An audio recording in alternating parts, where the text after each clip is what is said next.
News 18 বাংলায় আপনাদের সঙ্গে রয়েছে আমি তমশ্রী। সামনেই পুজো, তার আগে জলভাসী বাংলার বহু এলাকা। ডিভিসির জলে বিপর্যস্ত হুগলি, খানাকুলে ভয়াবহ প্লাবন পরিস্থিতি, জলবন্দী জীবন, জলের তলায় জমি জিরেত, বাড়ি, রাস্তাঘাট, ত্রাণ শিবিরে অস্থায়ী গেরস্থালি, কোমর সমান জল পেরিয়ে ঝুঁকির যাতায়াত। নিউজ 18 বাংলায় দেখুন বিশেষ প্রতিবেদন, আসছে মা, ভাসছে গা।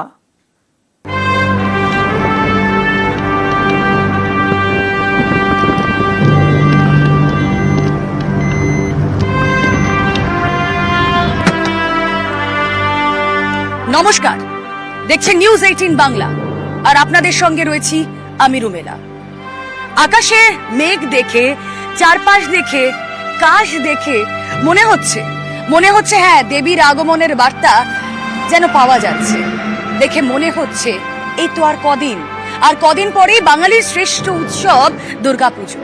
বাঙালির কথা বললাম, কিন্তু এই বাংলার কি অবস্থা? এই বাংলায় পুজোর মুখে যে বানভাসী ছবিটা, তা আপনাদের সামনে প্রতি মুহূর্তে তুলে ধরছি আমরা নিউজ 18 বাংলা।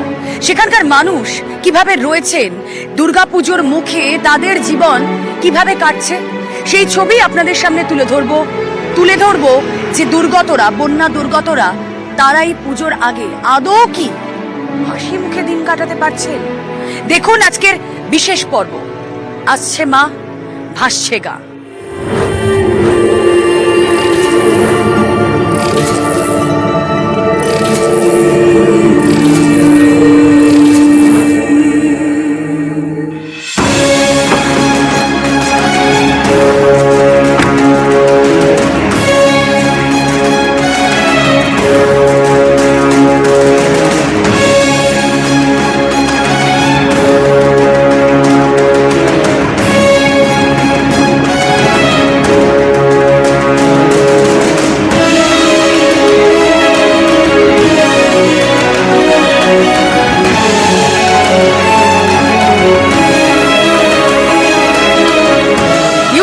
বাংলার সঙ্গে আপনারা ঘুরে দেখুন বন্যা দুর্গতরা ঠিক কিভাবে রয়েছে।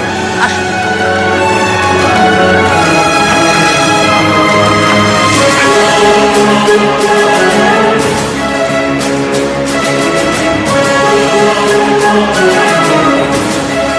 ছবি আপনাদেরকে যেটা দেখাচ্ছি, এখানে দেখুন একেবারে গলা পর্যন্ত কারোর জল রয়েছে, এবং এই জল পেরিয়েই তারা তাদের নিত্যদিনের কাজে যাচ্ছে।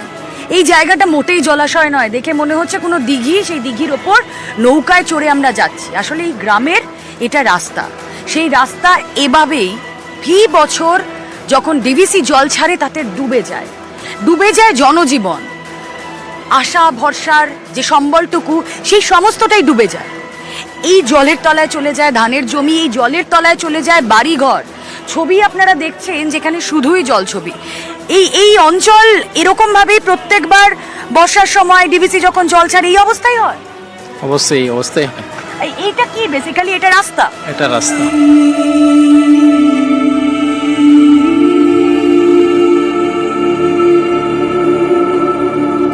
এই রাস্তার এই অবস্থা, এটা কদিনে হয়েছে? এটা দুদিনে ছাড়া জলে এই অবস্থা হয়ে গিয়েছে। জল যদি আরো বাড়ে তাহলে তো গোটা এলাকাটাই ডুবে যাবে। এলাকা তো ডুবে যায়, প্রচন্ড ডুবে যায়। তখন আপনারা কি করেন? ওই ছাদের উপরে ত্রিপল কেটে থাকি। খাবার জল কোথা থেকে আনছেন? এইসব টিউবওয়েল একটু উঁচু দিকে আসছি, যে এখানে যদি কল জেগে থেকে যারা আছে সেখানে নিয়ে যাচ্ছে। তখন এই নৌকা করে আসা যাওয়া ছাড়া আর কোনো উপায় নেই? নৌকা ছাড়া কোনো উপায় নাই তো, তাই সবার নৌকা আছে কি, যাদের আছে সবাইকে বলে বালি নিয়ে আসতে হচ্ছে।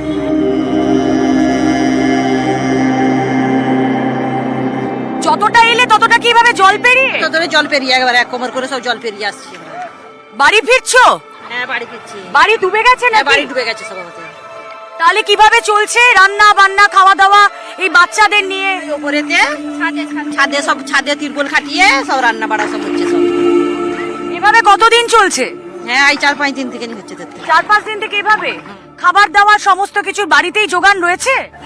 না, এই বাচ্চা মেয়েরা সব এই যে যাচ্ছে করছে আসছে, তারা সব বাজার ফাজার করে আনছে।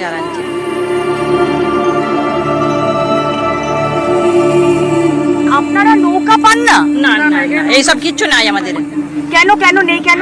কি করে জানবো, আমাদের এদিকে কিছু নাই। এখানে কেউ নাই তো সেরকম সুবিধা, এরকম পায়ে হেঁটে হেঁটে আসতে হয়। হ্যাঁ, বাড়ি জল ঘরে পাড়িয়ে আসতে হেঁটে হেঁটে হয়। আপনার কোলে ছোট বাচ্চা, তো বাচ্চা এরকম ভাবে, মানে এটা তো সত্যি বিপদের মুখে। হ্যাঁ, সুমকেই জল, একবারে দুয়ারে সুমকেই জল। সত্যি তো সকলে তো নৌকো করে যেতে পারছেন না। এই যে যাদের সাথে কথা হচ্ছিল তাদের পক্ষে সম্ভব নয় নৌকো করে যাওয়া, তাহলে তারা কি করে যাবেন? কোলে বাচ্চা, হাতে প্রয়োজনীয় খাবার সামগ্রী, টুকটাক বাজার নিয়ে তারা গলা অবধি জল নিয়ে এভাবেই চলেছেন।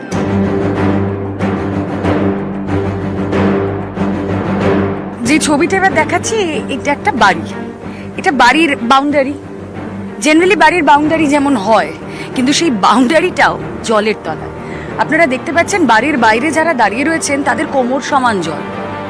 এভাবেই তাদের দিন গুজরান। কি তাদের পাকা বাড়ি রয়েছে, কিন্তু তাদের পাকা বাড়ির কি অবস্থা দেখুন, যে বাড়ির একতলা সেটা একেবারে জলের তলায়। যদি এখন রাত বিরেতে কোনো বিপত্তি হয়, কোনো অসুখ বিসুখ, তাহলে যাবেন কি করে? কে নিয়ে যাবে?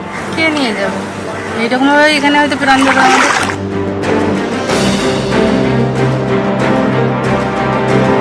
এই ছবিটাই কি পুজোর আগে গোটা বাংলা দেখবে, যেভাবে ভাসছে গা, আসছে মা?